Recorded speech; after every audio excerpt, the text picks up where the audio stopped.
أعوذ بالله من الشيطان الرجيم. بسم الله الرحمن الرحيم. السلام عليكم ورحمة الله وبركاته. الحمد لله الذي أرسل رسوله بالهدى ودين الحق ليظهره على الدين كله وكفى بالله شهيدا. أشهد أن لا إله إلا الله وأشهد أن محمدا عبده ورسوله. اللهم صل وسلم وبارك على سيدنا محمد وعلى آله وصحبه أجمعين. رب اشرح لي صدري ويسر لي أمري واحلل عقدة من لساني يفقه قولي. سبحانك لا علم لنا إلا ما علمتنا إنك أنت العليم الحكيم. اللهم ارزقنا الصدق في كل ما نقول والإخلاص في كل ما نعمل. اللهم اجعلنا من الذين يستمعون القول فيتبعون أحسنه. Alhamdulillah, para alim ulama, para imam, ustaz-ustaz, guru-guru kami, para orang tua kami, serta sidang jemaah salat maghrib dirahmati Allah Subhanahu wa taala. Kita bersyukur kepada Allah atas segala limpahan karunia dan nikmat yang senantiasa Allah berikan kepada kita, sehingga alhamdulillah dengan nikmat tersebut kita masih mampu untuk menjalankan ketaatan kepada Allah Subhanahu wa taala. Salawat beriring salam senantiasa tercurahkan kepada junjungan kita baginda Nabi besar Muhammad sallallahu alaihi wa alihi wa sahbihi wasallam, para keluarga dan sahabat-sahabatnya yang telah memperjuangkan agama ini, membawa kita umatnya menuju keselamatan dunia dan akhirat. Sidang jemaah dirahmati Allah, alhamdulillah pada hari ini kembali Allah pertemukan kita untuk sama-sama kita mendalami perkara agama kita daripada hadis-hadis baginda Rasulullah sallallahu alaihi wasallam yang dihimpun oleh Al-Imam An-Nawawi rahimahullahu taala dalam kitabnya Arba'in An-Nawawi. Sidang jemaah dirahmati Allah, sebelum kita melanjutkan pada hadis yang ke-30, hadis kemarin agak sedikit panjang pembahasannya, yang agak sedikit kita singkat, yaitu tentang abwabul khair wa masalikul huda, yaitu tentang pintu-pintu kebaikan dan jalan-jalan hidayah. Hadis diriwayatkan oleh seorang sahabat yang dikenal dengan a'lamu ummati bil halal wal haram. Umatnya baginda Rasulullah, sahabat yang paling paham perkara halal dan haram, yaitu Mu'adz bin Jabal radhiyallahu anhu. Ketika Mu'adz bin Jabal bertanya kepada Rasulullah dengan pertanyaan yang sangat agung, yang sangat besar dan sangat penting. Mu'adz bin Jabal bertanya kepada Rasulullah, "Ya Rasulullah, akhbirni bi'amalin yudkhilunil jannah wa yuba'iduni 'anil nar." Wahai Rasulullah, beritahukanlah kepadaku tentang amalan yang mana dengan amalan tersebut apabila diamalkan itu bisa memasukkanku ke dalam surga dan menjauhkan daripadaku api neraka. Ini pertanyaan penting. Kenapa penting? Karena memang tujuan kita adalah bagaimana sejauh mungkin kita lari daripada neraka dan sedekat mungkin kita bisa masuk ke dalam surga. Maka ketika ditanya dengan pertanyaan besar tadi, Rasulullah menjawab, "Laqad sa'alta an 'azim." Kamu ini bertanya tentang permasalahan atau perkara yang besar, perkara yang agung, yaitu tentang masuk surga dan dijauhkan daripada api neraka. Wa innahu layasirun 'ala man yassarahu Allah taala 'alaihi. Dan sesungguhnya perkara tersebut, dimasukkan ke dalam surga dan dijauhkan daripada neraka, itu adalah perkara yang mudah, perkara yang gampang bagi mereka yang sudah ditentukan oleh Allah Subhanahu wa taala, atau bagi mereka yang dimudahkan oleh Allah jalan menuju surga. Tentu orang yang dimasukkan surga itu dijauhkan daripada api neraka, dijauhkan daripada api neraka. Dan ini kenikmatan. Faman zuhziha 'anil nar wa udkhilal jannah faqad faz. Barang siapa yang dijauhkan daripada api neraka dimasukkan ke dalam surga, itu sungguh orang itu betul-betul beruntung, sangat beruntung. Dijauhkan daripada api neraka dan dimasukkan ke dalam surga. Apa yang perlu dilakukan? Maka baginda Rasulullah SAW menjawab pertanyaan tersebut dengan perkara kewajiban yang wajib kita lakukan. Jadi masuk surga sebenarnya enggak susah, enggak sulit, cuman menjalankan kewajiban saja. Apa kewajibannya? Kewajibannya secara umum disebutkan oleh baginda Rasulullah, ta'budullaha la tusyriku bihi syai'a. Engkau menyembah Allah, tidak menyekutukannya dengan apapun. Nah, ini yang pertama, yaitu beriman kepada Allah dan tidak menyekutukan Allah. Kemudian yang kedua, wa tuqimus shalah wa tu'tiz zakah wa tasum ramadan wa tahujjal bait. Nah, 5 perkara rukun Islam. Pertama, tidak menyekutukan Allah, yaitu dia beriman dan tidak menyekutukan Allah. Yang kedua, mendirikan salat, kemudian menunaikan zakat, puasa bulan Ramadan dan naik haji ke Baitullah. Cara yang paling utama yang dilakukan oleh seseorang untuk masuk ke dalam surga yaitu menjalankan kewajiban. Bukan lebih dulu mengutamakan perkara sunnah daripada yang wajib. Bukan dengan tahajud dulu, bukan dengan puasa sunnah dulu, bukan dengan sedekah dulu, tapi perkara yang paling utama dilakukan oleh seseorang untuk masuk ke dalam surga yaitu kewajiban dulu. Ini yang pokok dulu. Kalau pokok sudah sempurna, pokok ini sudah dilakukan, baru menambah dengan amalan sunnah. Jangan terbalik. Pengen masuk surga banyak-banyak tahajud, sholat subuh tinggal. Nah, ini terbalik. Ya, sedekah banyak-banyak, zakat nggak dibayar. Ini terbalik. Perkara pokok dulu yaitu perkara kewajiban. Tsumma qala, kemudian Rasulullah melanjutkan menasihati Mu'adz bin Jabal, karena Rasulullah tahu Mu'adz bin Jabal ini seorang penuntut ilmu yang ulung. Pinter dia, cerdas. Maka kalau diberitahukan perkara sedikit, ini mubazir dengan akalnya kalau istilah biasa kita. Ya, dia pinter. Maka Rasulullah menambah lagi. Apa kata Rasulullah? Ala adulluka ala abwabil khair. Wahai Mu'adz, maukah engkau aku tunjukkan pintu-pintu kebaikan? Dalam Islam, pintu kebaikan itu pertama satu, yaitu yang dijelaskan oleh baginda Rasulullah. Yang dijelaskan oleh baginda Rasulullah itu pintunya banyak untuk mendapatkan kebaikan. Apa saja pintu-pintu kebaikan tadi? Pintu-pintu kebaikan yang dijelaskan oleh Rasul dalam hadis ini. Dalam hadis lain banyak lagi pintu-pintu kebaikan. Dalam hadis ini setidaknya ada 3 perkara yang ditekankan oleh Rasulullah kepada Mu'adz bin Jabal sebagai maslak, sebagai jalan yang harus ditempuhnya untuk mendapatkan petunjuk menuju pintu-pintu kebaikan. Apa? Yang pertama, as-saumu junnah. Yang pertama adalah puasa. Puasa ini junnah. Apa ini junnah? Perisai, pelindung yang melindungi seseorang dari panasnya api neraka. As-saumu junnah. Bahkan disebutkan ini puasa ini menghalangi seseorang daripada api neraka disebabkan apa? Karena ketika di dunia dia betul-betul menahan dirinya daripada hawa nafsu. Maka di akhirat nanti, maka puasa inilah yang akan menghalangi dirinya. Kata Allah Subhanahu wa taala, puasa itu adalah untukku dan aku yang berhak untuk memberikan ganjarannya kepada orang yang berpuasa. Karena enggak ada yang tahu seorang ini puasa atau tidak kecuali dirinya sendiri dan Allah Subhanahu wa taala. Ini puasa. Amalannya orang yang tidak munafik. Nah, ini puasa. Kemudian as-saumu junnah. Dan perkara yang kedua yaitu tentang sedekah. Sedekah ini dapat memadamkan kesalahan, menghilangkan atau menghapus kesalahan sebagaimana air dapat memadamkan api. Ini sedekah. Maka perkara sedekah penting dan kita sudah jelaskan bahwasanya sedekah itu bukan hanya bentuknya materi saja, bukan hanya berbentuk uang saja. Zikir juga sedekah. Bantu orang juga sedekah, ngajarin orang juga sedekah, menunjukkan orang yang tersesat juga sedekah. Semua kebaikan yang dilakukan oleh seseorang itu bernilai sedekah. Kullu ma'rufin shadaqah. Setiap perkara ma'ruf itu adalah sedekah. Kemudian selanjutnya Rasulullah menyebutkan wa salatul rajuli fi jawfil lail thumma tala tatajafa junubuhum 'anil madaji' dan seterusnya. Kemudian Rasulullah menyebutkan perihal yang ketiga yaitu tentang sholat malam. Yang mana sholat malam ini ibadah yang membedakan juga antara orang munafik dengan tidak munafik. Gimana? Kalau sholat mungkin orang munafik bisa ikut-ikutan, ingin membangga-banggakan dirinya di hadapan orang banyak karena sholat dilihat oleh orang banyak.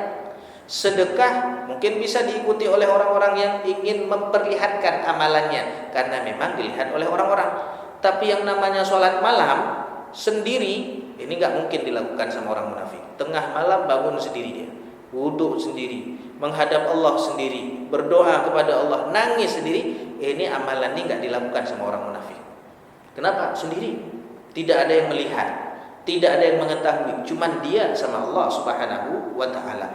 Dan ganjaran yang Allah berikan kepada mereka yang tahajud, Masya Allah, luar biasa. Bahkan disebutkan seorang penuntut ilmu tidak layak menyandang atau tidak pantas menyandang gelar penuntut ilmu kalau dia enggak tahajud. Apalagi yang mengajarkan ilmu. Apalagi yang mengajarkan ilmu. Jadi tahajud. Bagaimana caranya? Setidaknya bangun subuh cepat. 15 menit sebelum subuh tuh udah bangun, bukan baru bangun. Udah siap-siap sholat 2 rakaat. Habis sholat 2 rakaat, ada waktu sedikit, sholat witir. Kalau harus cepat bangun. Masa muslim lambat bangunnya? Kalah sama orang non muslim yang bekerja. Kita harus cepat bangun. Kalau sekarang subuh mungkin udah telat setengah 6. Kalau kemarin jam 5 kita bisa bangun sebelum jam 5. Sekarang setengah 6 nggak bisa bangun. Ini kan lucu. Jadi harus betul-betul bangunnya sebelum subuh. Jangan ketika azan baru terbangun. Buat challenge, buat tes untuk diri sendiri. Saya harus bisa bangun tanpa ada alarm. Nah, itu gimana? Saya harus bisa sholat subuh berjamaah tanpa tinggal atau tanpa masbuk daripada imam. Ini harus latihan. Harus latihan. Karena kalau nggak latihan ya seperti itu terus. Nah, ini sholat tahajud. Dan ganjaran sholat tahajud Allah persiapkan kepada mereka yang sholat tahajud perkara yang disenanginya. Allah persiapkan kejutan-kejutan yang membuat dirinya senang. Ini sholat tahajud. Kemudian tsumma qala, Rasulullah melanjutkan, ala ukhbiruka bi ra'sil amri wa 'amudihi wa dirwati sanami. Kemudian Rasulullah melanjutkan nasihatnya kepada Mu'adz bin Jabal, maukah engkau aku beritahukan bi ra'sil amr, puncak daripada perkara, yaitu agama, wa amudihi, dan tiang daripada agama, wa dzirwati sanamihi, dzirwatu sanam, yaitu pundu unta yang paling tinggi, itu namanya dzirwatu sanam, yang paling tinggi daripada amalan daripada perkara agama. Maka Mu'adz bin Jabal pun menjawab, bala ya Rasulullah, ya saya mau tahu wahai Rasulullah. Kemudian Rasulullah menyebutkan ra'sul amri al-Islam, perkara paling tinggi dalam agama ini yaitu apa? Islam. Apa makna Islam? Berserah diri sepenuhnya kepada Allah. Jadi betul-betul ibarat mayat di tangan orang yang memandikan. Dibalik ke kanan, ikut ke kanan, dibalik ke kiri, ikut ke kiri. Dibuat apa saja enggak protes. Ini Islam, berserah diri sepenuhnya kepada Allah Subhanahu wa taala. Al-inqiyad, tunduk dan patuh kepada Allah. Ini Rasulullah al-Islam, betul-betul pasrah, betul-betul patuh dengan apa yang diperintahkan oleh Allah Subhanahu. Perkara agama ini itu apa? As-shalah. Makanya jangan pernah meninggalkan salat. Kita sudah cerita kemarin, sudah sebutkan kemarin bagaimana generasi-generasi yang sekarang itu betul-betul lemah sekali dalam perkara salat. Ya, enggak usah jauh-jauh, mungkin di rumah kita masing-masing ada. Di rumah kita masing-masing ada. Belum berani bangunin anak yang udah dewasa misalnya, padahal sholat subuhnya masih telat. Ini harus betul-betul kita persiapkan generasi setelahnya ini, karena nanti di akhirat anak ini tidak menuntut kepada orang tuanya, kenapa enggak jalan-jalan, kenapa enggak pergi main-main, kenapa enggak beli saya mainan ini. Yang dituntut sama anak kepada orang tuanya nanti di akhirat, kenapa enggak ajarkan saya perkara agama, kenapa enggak perintahkan anak untuk menunaikan kewajiban-kewajiban. Ini yang dituntut oleh anak nanti di akhirat. Maka sebelum perkara itu terjadi, dari sekarang kita peringatkan. Tugas kita, wa ma 'alaika illal balagh. Tugas kita adalah menyampaikan saja. Tugas kita menyampaikan. Enggak ada yang lebih penting daripada sholat. Udah. Tugas memaksa kalau mereka sudah balik, tugas memaksa kalau mereka sudah betul-betul bisa berpikir, itu bukan tugas kita. Tugas kita menyampaikan saja. Menyampaikan. Ini perkara as-shalah. Kemudian wadzir wa tusanamihi al-jihad, dan perkara yang paling berat, amalan yang paling berat untuk dilakukan di dalam agama Islam yaitu jihad. Ini perkara yang paling besar. Kenapa? Karena jihad ini fungsinya adalah li'i'la'i kalimatillah, untuk menegakkan, mempertahankan kalimat Allah Subhanahu wa taala. Hasil daripada jihad kita mudah untuk melaksanakan sholat. Hasil daripada jihad kita aman untuk melaksanakan ketaatan kepada Allah Subhanahu wa taala. Ini jihad. Namun jihad yang sebagaimana disebutkan, yaitu yang meninggalnya mati syahid berperang antara muslim sama kafir, itu sekarang sudah sangat minim sekali. Mungkin ada di Israel, yang lain masih simpang siur, ini jihad atau tidak, ini jihad atau tidak. Yang perintah jihad wajib kalau ada seruan daripada imam, seruan daripada pimpinan, seruan daripada kepala negara. Kalau wajib diajak berjihad, diperintahkan untuk berjihad, maka berkewajiban bagi orang yang diperintahkan atau rakyat untuk berjihad. Tapi selama tidak ada perintah, maka tidak ada kewajiban bagi rakyat untuk keluar berperang di jalan Allah. Namun jihad yang paling utama setelah Fathu Mekah terjadi, yaitu apa? Yaitu setelah perang Badar, ada jihad yang paling besar, yaitu jihadul hawa. Jihad memerangi hawa nafsu. Nah, ini jihad kita masing-masing. Setiap dari kita punya jihadnya masing-masing. Nah, ini yang terakhir yang belum banyak kita bahas. Ala ukhbiruka bimalaki dzalika kullihi. Maukah aku beritahukan kepada engkau wahai Mu'adz, bimalaki dzalika kullihi, pengendali daripada semuanya, pengontrol daripada semuanya, supaya kita betul-betul dapat bagaimana pahala yang kewajiban tadi 5 ada, kemudian 3 perkara yang merupakan pintu-pintu kebaikan dapat, itu bagaimana cara mengendalikannya, yaitu Rasulullah menyebutkan, yaitu kuffa 'alaika hadza, hati-hati dengan ini, hati-hati dengan lisan. Lisan ini yang membuat orang, disebutkan di dalam hadis, la yastaqim imanu 'abdin hatta yastaqim qalbuh. Tidak sempurna, tidak istiqamah, tidak lurus iman seseorang sebelum hatinya lurus. Wala yastaqim qalbuhu hatta yastaqim lisanu. Dan hatinya ini enggak lurus, enggak istiqamah, enggak bisa tetap di atas ketaatan kecuali kalau lisannya ikut lurus. Maka salah satu kalau kita ingin lihat bagaimana kesempurnaan iman seseorang, bisa dilihat daripada lisannya. Lurus lisannya, maka lurus hatinya. Lurus hatinya, maka luruslah keimanannya daripada lisan. Kalau sekarang tambah lagi, kalau dulu cuma jaga lisan, sekarang jaga jempol sebelum. Nah, jangan asal cepat sekali komen tanpa belum tahu bagaimana kejadiannya, bagaimana hakikatnya, bagaimana ininya, langsung komen dulu. Akhirnya baru cabut lagi, mohon maaf, klarifikasi, itu jangan. Ya, jadi harus jaga betul-betul, yaitu menjaga lisan. Dan menjaga lisan ini perkara besar. Bahkan disebutkan setiap pagi seluruh anggota tubuh ini tukaffirul lisan, yaitu mengingatkan lidah, mengingkari apa yang dilakukan lidah. Kemudian seluruh anggota tubuh mengatakan kepada lisan, apa kata anggota tubuh? Ittaqillaha fina, bertakwalah engkau kepada Allah daripada kami. Sesungguhnya ini istaqamti istaqamna, wa ini wajadti wajadna. Kalau kamu lurus, maka kami semuanya anggota tubuh ini ikut lurus. Tapi kalau kamu bengkok, kamu rusak, kami seluruh anggota tubuh juga ikut rusak. Maka ini perkara lidah harus betul-betul dijaga. Berapa banyak orang yang hilang kehormatannya, hilang semuanya disebabkan gara-gara lisan. Dan ini sering tiap 5 tahun sekali mungkin kita saksikan. Ketika pileg, ketika pilkada, ketika calon-calon ini habis gara-gara lisan. Nah, ini hati-hati dengan lisan. Bahkan disebutkan, wa hal yakubbun nas finnar ala wujuhihim aw ala manakhirihim illa hasaida alsinatihim. Maka Rasulullah menyebutkan berapa banyak nanti di akhirat orang terjerembab, ditarik, diseret wajahnya, dimasukkan ke dalam api neraka. Itu semuanya disebabkan gara-gara perkara lisan. Maka jaga lisan baik-baik, hati-hati dengan lisan. Kalau udah keluar ditampung sama orang, habis ribut. Salah ngomong, padahal maksudnya betul, salah ngomong bisa ribut. Ya, kami kejadian di masjid, lagi ngomong-ngomong ditanya mana uang Ramadan gimana? Udah habis bagi-bagi.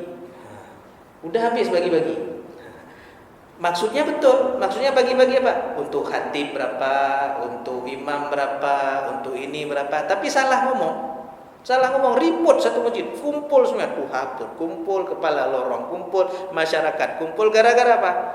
Orang ini udah habis bagi-bagi uang masjid untuk pengurus. Nah, gara-gara perkara lisan. Padahal salah maksud habis dibagi-bagi, bagi-bagi sesuai dengan yang sudah standarnya. Ini gara-gara lisan. Gara-gara lisan. Hati-hati jaga lisan. Ini lisan. Kemudian baginda Rasulullah SAW setelah menyebutkan tentang bagaimana perkara lisan, beliau betul-betul memerintahkan kita. Ini lisan ini, kita hadis tentang lisan sebenarnya sudah kita sebutkan. Man kana yu'minu billahi wal yaumil akhir falyaqul khairan aw liyasmut. Kalau kalian betul-betul beriman kepada Allah, beriman kepada hari akhir, maka berkatalah dengan perkataan yang baik, perkataan yang benar, ataupun diam. Diam lebih baik daripada kita bertutur kata, tapi kata-kata yang kita keluarkan itu menyebabkan mencelakakan orang lain atau perkataan tersebut adalah tidak benar. Dan Rasulullah tidak pernah membalas cacian dengan cacian, tidak pernah. Bahkan ketika perang, ini perang dengan perkara berat. Ketika perang banyak kaum muslimin yang berdarah, banyak kaum muslimin yang terluka, banyak kaum muslimin yang meninggal. Sehingga datang para sahabat yang merasa sakit gara-gara melihat ada kawan-kawannya yang terluka, ada kawan-kawannya yang meninggal. Datang kepada Rasulullah, wahai Rasulullah, laknat mereka yang bunuh sahabat-sahabat kita, caci mereka. Apa kata Rasulullah? Ma bu'ithtu la'anan wala sabbaba. Saya enggak diutus untuk melaknat, saya enggak diutus untuk mencaci. Ini Rasulullah. Padahal lagi perang banyak yang meninggal, kawan yang meninggal. Tapi ketika diajak supaya melaknat orang-orang yang membunuh kaum muslimin di dalam perang tersebut, apa kata Rasulullah? Ma bu'ithtu la'anan wala sabbaba. Aku enggak diutus untuk mencaci, aku tidak diutus untuk mencela. Bahkan kepada orang yang sudah meninggal, musuh Islam sekalipun, Ikrimah bin Abi Jahal. Abu Jahal ini Fir'aunnya hadhil ummah, betul-betul sangat memusuhi Islam. Anaknya Ikrimah ini muslim, ayahnya mati dalam keadaan kafir, Abu Jahal. Biasanya kan orang menghina ayah seseorang, melihat Abu Jahal ini banyak sekali perlakuan yang dilakukannya untuk menyakiti atau menghalangi dakwah Rasulullah, maka para sahabat lain memburuk-burukkan Abu Jahal. Apa kata Rasulullah? La tasubul amwat fatu'dzul ahya. Jangan kalian mencaci orang yang sudah meninggal. Yang mana kalau kalian caci orang yang meninggal, yang sakit siapa? Yang sakit orang yang masih hidup. Ikrimah itu kawan kalian. Ikrimah itu sahabat. Kalau kita caci ayahnya, maka Ikrimah yang sakit. Maka kalau mereka sudah meninggal, mereka sudah mendapatkan apa yang mereka lakukan. Ya, tugas kita menjaga mereka yang masih hidup. Apalagi mereka tersebut adalah kaum muslimin. Maka betul-betul jaga lisan. Bahkan menyebutkan kekurangan orang yang betul-betul ada pada orang tersebut nggak boleh. Hitam, kita bilang hitam. Kecil, kita bilang kerdil. Kemudian tinggi, kita bilang jangkung misalnya. Atau punya tompel, kita bilang tompel. Nggak suka dia, itu pun dosa. Betul ada pada orang tersebut. Juling dia, sumbing dia, giginya maju misalnya. Kita sebutkan tapi nggak suka, itu kita dapat dosa. Kita dapat dosa. Ketika Sayyidah Aisyah menyebutkan kalimatnya lembut sekali. Hasbuka min Safiyah. Hati-hati kamu wahai Rasulullah dengan Safiyah. Dalam riwayat lain disebutkan yaitu perempuan lain terlalu tinggi, disebutkan oleh Sayyidah Aisyah. Apa kata Rasulullah? Laqad qulti kalimatan law alqat fil bahr lamazajat. Kamu sudah mengucapkan sebuah kata, kalau kata tersebut saking busuknya, kalau dicelupkan ke dalam air laut, lamazajat, satu lautan itu tercemar. Itu padahal betul ada pada orang tersebut. Gimana dengan perkataan yang enggak betul kalau kita sebutkan tentang seseorang? Maka hati-hati dalam menjaga lisan. Ya, apalagi perkara tersebut adalah perkara dusta. Ini dusta perkara dosa besar, bukan dosa kecil di dusta. Dusta sikit-sikit enggak, ini perkara besar dusta. Jadi jangan mudah-mudah untuk berbohong. Maka zaman sekarang yang paling penting untuk menjaga anak, jaga didik anak, yaitu jangan sampai dia berbohong. Ya, jangan sampai berbohong. Ya, bilang apa adanya. Kalau buat kesalahan bilang jujur. Itu penting sekali di zaman sekarang, yaitu jangan berbohong. Ini hadis yang kemarin khususnya pada kalimat terakhir, yaitu tentang menjaga lisan. Hadis selanjutnya, hadis yang ke-30. Ini enggak banyak lagi kita kita ada sekitar 12 hadis lagi yang belum kita bahas. 12 hadis 4 kali 3 ada sekitar 3 bulan lagi insyaallah baru kita khatam. Kalau dipotong Ramadan nanti berarti ba'da Ramadan, ba'dal Aid insyaallah. Hadis ini diriwayatkan daripada Abi Tha'labah Al-Khushani Jurthum bin Nashir radhiyallahu anhu, seorang sahabat Rasulullah yang masuk Islam memang agak telat, tapi masuk Islamnya betul-betul sempurna karena ikut membaiat Rasulullah sallallahu alaihi wasallam dalam baiat Ridwan. Ini di dalam Al-Qur'an dikekalkan orang-orang yang mengikuti baiat kepada Rasulullah ketika baiat Ridwan, bahwasanya mereka telah diridhai oleh Allah dan Allah ridha kepada mereka, mereka pun ridha kepada Allah Subhanahu wa taala. An Rasulullah sallallahu alaihi wasallam, daripada baginda Rasulullah sallallahu alaihi wasallam. Apa kata Rasulullah? Innallaha ta'ala farada faraidha fala tudayyi'uha. Allah Subhanahu wa taala memfardukan kepada kalian faraid, yaitu macam-macam kewajiban, banyak fardu-fardu. Fala tudayyi'uha, jangan kalian tinggalkan kewajiban tersebut. Wa hadda hududan fala ta'taduha, dan memberikan kepada kalian had, hudud, batasan-batasan. Ini makna had kita tafsirkan di dalam penafsirannya, telah menentukan kepada kalian had, batasan-batasan, maka jangan kalian melanggarnya. Wa harrama asya' fala tantahikuha, dan mengharamkan kalian asya', perkara-perkara, maka jangan kalian melanggar. Wa sakata an asya', dan Rasulullah diam, itu tidak menjelaskan, meninggalkan perkara-perkara. Fala rahmatan lakum ghaira nisyan fala tabhatsu anha, sebagai bentuk kasih sayang kepada kalian, maka jangan kalian mencari-cari, jangan kalian mendalami, jangan kalian bertanya-tanya tentang perkara tersebut. Hadis ini merupakan hadis yang hasan, diriwayatkan oleh Imam Ad-Daruqutni wa ghairuhu, dan selain daripada Imam Ad-Daruqutni. Hadis ini salah satu hadis yang ada di dalam kitab Arba'in Nawawi yang dikomentari oleh banyak ulama. Kalau hadis-hadis yang lainnya itu statusnya tinggi, statusnya ada yang sahih, banyak sekali yang sahih. Hadis ini dikomentari. Kenapa? Daripada jalur periwayatan hadis ini banyak yang terputus, tapi statusnya hasan. Jadi hadis, syarat diterima hadis itu ada 5. Yang pertama, sanadnya bersambung. Kalau sanadnya enggak bersambung, maka masuk ke dalam hadis dhaif. Hadis dhaif kalau enggak bersambungnya, terputusnya jelas, itu bisa mu'allaq, mu'tal, munqati', sama mursal. Kalau hadisnya terputus tapi samar-samar, ini masuk mudallas atau mursal khafi. Ini hadis ini jelas nampak terputusnya, karena ada orang yang tidak mendengar dari gurunya langsung, tapi melalui perantara, tapi enggak disebutkan. Maka hadis ini terputus, maka digolongkan ke dalam hadis yang dhaif. Tapi makna hadisnya betul. Seseorang menghukumi hadis itu betul atau tidak melalui 2 cara. Yang pertama, menghukumi sanadnya. Kalau sanadnya sudah sempurna, maka hadisnya diterima. Ataupun biasanya mengomentari seperti ini, hadzal hadis sahihul isnad, hadis ini sanadnya betul, sehingga keluarlah status hadisnya. Kemudian mengomentari yang kedua tentang matannya. Kalau dua-duanya sudah dikomentari betul dua-duanya, maka statusnya sahih. Kalau dua-duanya salah satu saja yang dipelajari, sanadnya saja dipelajari, matannya enggak dipelajari, maka mereka mensahihkan sanadnya, hadisnya mereka tinggalkan. Tapi kalau seandainya hadisnya sebenarnya betul, maknanya sesuai dengan hadis yang lain yang betul, tapi di sanad hadis yang diriwayatkan ini ada yang terputus, bagaimana? Hadis ini tetap dikatakan dhaif walaupun maknanya betul.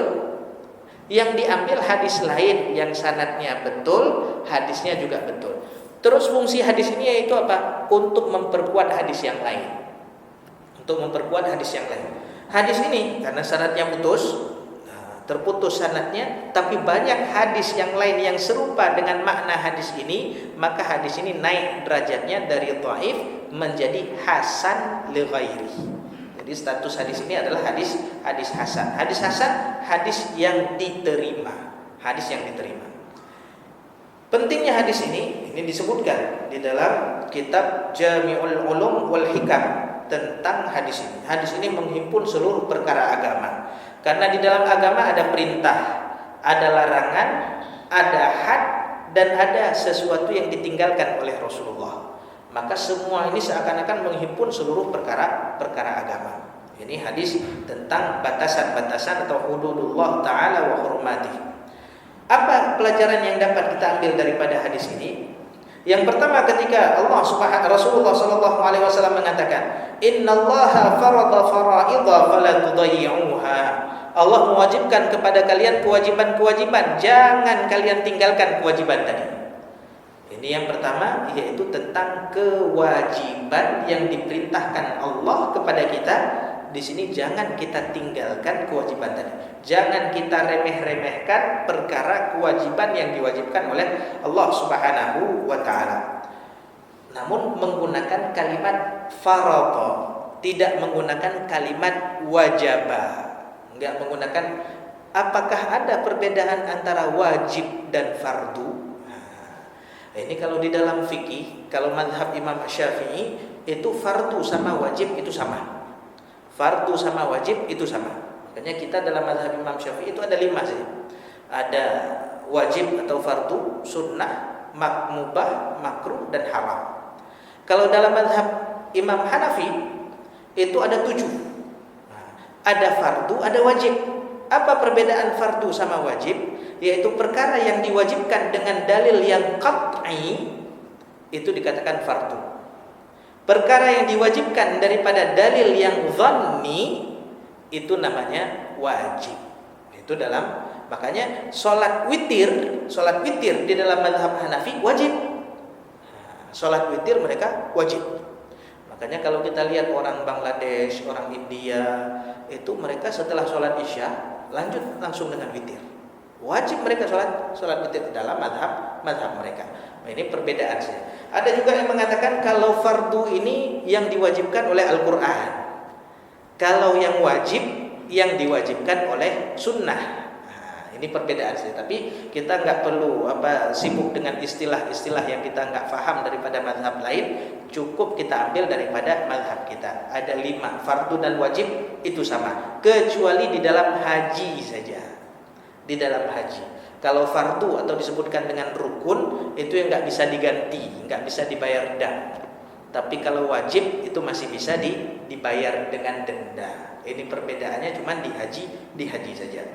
Ini perkara faraid, yaitu perkara yang diwajibkan oleh Allah Subhanahu wa taala. Apa yang diwajibkan oleh Allah? Yang diwajibkan oleh Allah kepada kita dibagi menjadi 2. Ada wujub aini, ada wujub kifai. Ada fardu ain, ada fardu kifayah. Apa fardu ain? Yang diwajibkan atas tiap individu, tidak boleh digantikan dengan yang lain. Ini wajib ain. Apa contohnya? Sholat, kemudian zakat. Ini fardu ain. Setiap dari kita wajib menunaikannya. Ada fardu kifai atau fardu kifayah. Apa itu fardu kifayah? Fardu kifayah yaitu kewajiban atas kelompok. Tapi kalau tidak ada yang melakukan, semuanya kena. Tapi kalau satu orang saja yang menunaikan, maka yang lain terbebas daripada kewajiban. Ini fardu kifayah. Apa contohnya? Yaitu dalam hal pengurusan jenazah. Itu contohnya dalam hal pengurusan jenazah, memandikan, mengkafankan, kemudian mengkuburkan dan mensolatkan. Ini salah satu wajib kifayah, fardu kifayah. Harus dikerjakan. Bahkan kalau tidak ada orang yang mampu, maka wajib diutus satu orang untuk belajar. Nah, misalnya kampung ini semuanya sibuk, semuanya kerja semuanya. Maka satu kampung berdosa kalau tidak ada yang diutus untuk mengurusi perkara ini. Makanya satu kampung ini harus mikir untuk ada satu orang yang paham tentang agama yang hidup di kampung tersebut, supaya menjelaskan, karena memang ini kewajiban kifayah, ya, fardu kifayah. Maka kewajiban dua kewajiban ini wajib ditunaikan. Wajib yang aini ataupun yang kifayah ataupun yang kifayah. Ini yang pertama. Innallaha farada fara'idha fala tudayyi'uha. Jangan kalian tinggalkan. Jangan kalian tinggalkan kewajiban tersebut. Kemudian yang kedua, Wa hadda hududan fala ta'taduha, dan Allah memberikan kepada kalian batasan-batasan, jangan kalian melanggar batasan tersebut. Apa makna daripada hudud di sini? Tilka hududullahi fala ta'taduha. Dalam ayat lain tilka hududullah fala taqrabuha. Makna daripada had di sini yang pertama perintah. Itu adalah perintah Allah, jangan kalian tinggalkan. Ada juga makna di dalam Al-Quran, makna had ini larangan. Itu larangan Allah, jangan sampai kalian kerjakan. Kalau tadi yang pertama perintah, jangan sampai kalian melebih-lebihkan. Contohnya puasa. Puasa itu 30 hari atau 29 hari. Jangan sampai gara-gara ragu itu puasa, sebelum sampai puasa kita udah puasa, hari terakhir kita ragu ini puasa atau enggak, kita tambah 1 hari lagi. Enggak boleh. Ini apa? Yang pertama perintah, yang kedua larangan. Kemudian yang ketiga yang namanya had, yang itu yang masuk ke dalam pembahasan ini, yaitu apa? Had berupa cambuk ataupun bunuh. Dibunuh disebabkan gara-gara melakukan pelanggaran khusus yang ada di dalam syariat, yang hukumannya bukan hanya dosa saja, tidak cukup dengan dosa, tapi ada had yang berupa cambuk ataupun potong dan lain sebagainya. Ini had. Fala ta'taduha, jangan kalian melanggar daripada larangan-larangan tadi, batasan-batasan tadi. Contoh, orang yang minum minuman keras dicambuk 40 kali. 40 kali dicambuk.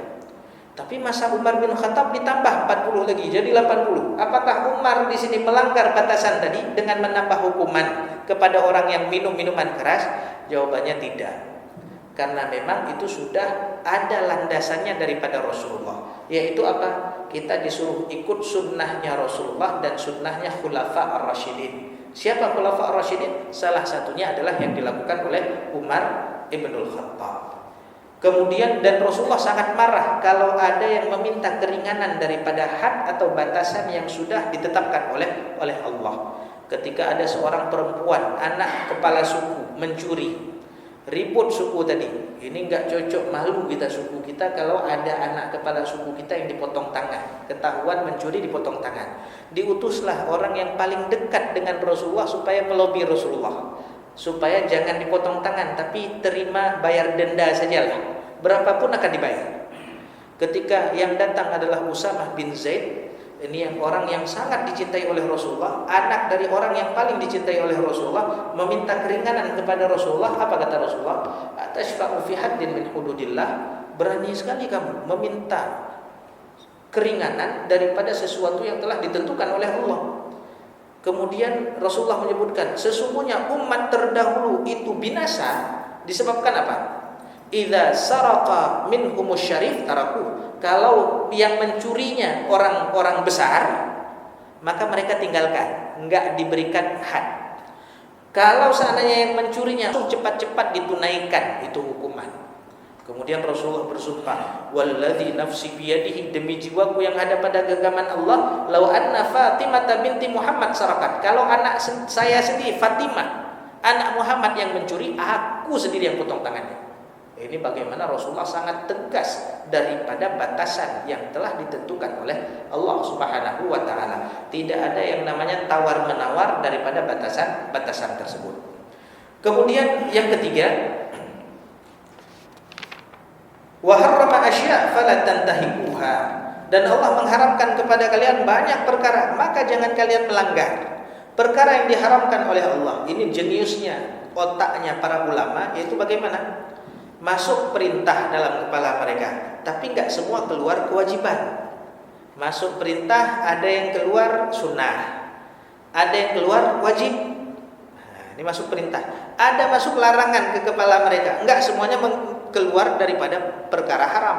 Ada juga yang keluar dari makruh, keluar haram. Ini pikiran ulama. Makanya ketika menghukumi suatu hukum, suatu permasalahan, maka para ulama tidak langsung menjawab, tapi bagaimana? Ihatah, mengambil dulu seluruh dalil yang ada, masuk dulu ke kepala mereka, diramu. Ini perintah, wajib atau sunnah?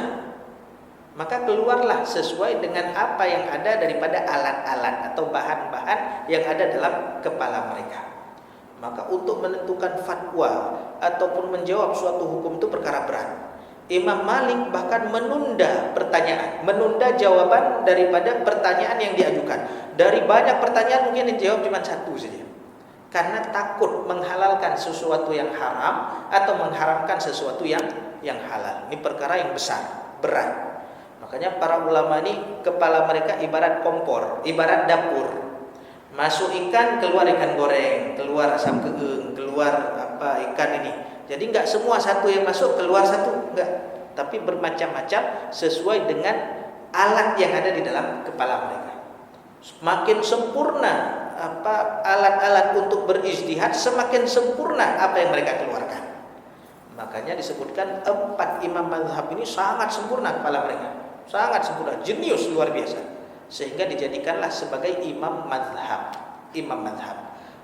Kita jangan sampai zaman sekarang langsung kritik Imam Syafi'i, kritik Imam Hanafi, kritik Imam Malik, kritik imam-imam besar. Padahal kalau kita dibandingkan dengan keilmuan mereka, kita nggak punya apa-apa. Bahkan kalau ditanya perkara nahwu saraf pun kita nggak tahu jawab. Itu baru perkara ilmu alat yang paling kecil. Apalagi ditanya perkara-perkara besar. Ini perkara yang diperintahkan atau yang dilarang oleh Allah Subhanahu wa taala. Jadi perkara larangan jangan kalian melanggar.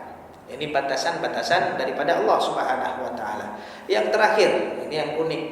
Wa taraka an asya, dan Rasulullah meninggalkan perkara-perkara. Tujuan Rasulullah meninggalkan bukan Rasulullah lupa menjelaskan kepada umatnya. Beliau tidak lupa, tapi meninggalkan perkara tersebut rahmatan lakum, yaitu sebagai bentuk kasih sayang kepada umatnya. Contoh, misal ketika Rasulullah SAW tidak memberitahukan perkara kewajiban haji yang hanya sekali dalam seumur hidup. Ketika Rasulullah menyebutkan naik haji ke Baitullah itu merupakan kewajiban, datang sahabat lain bertanya, "Afi kulli 'am ya Rasulullah?" Apakah tiap tahun wajib wahai Rasulullah? Rasulullah enggak jawab.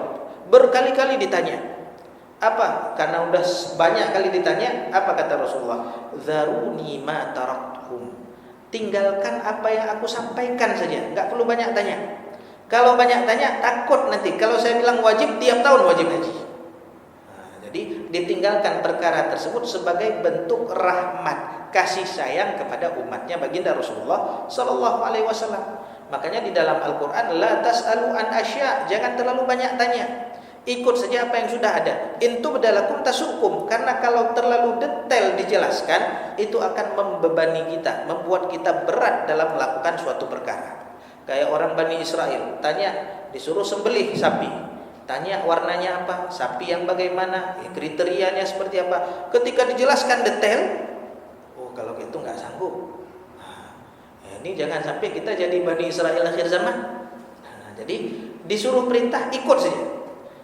Kayak Abdullah bin Amr bin As, beliau mengatakan, "Ra'aitu Rasulullah sallallahu alaihi wasallam yuqabbilul hajar." Aku melihat Rasulullah mencium Hajar Aswad.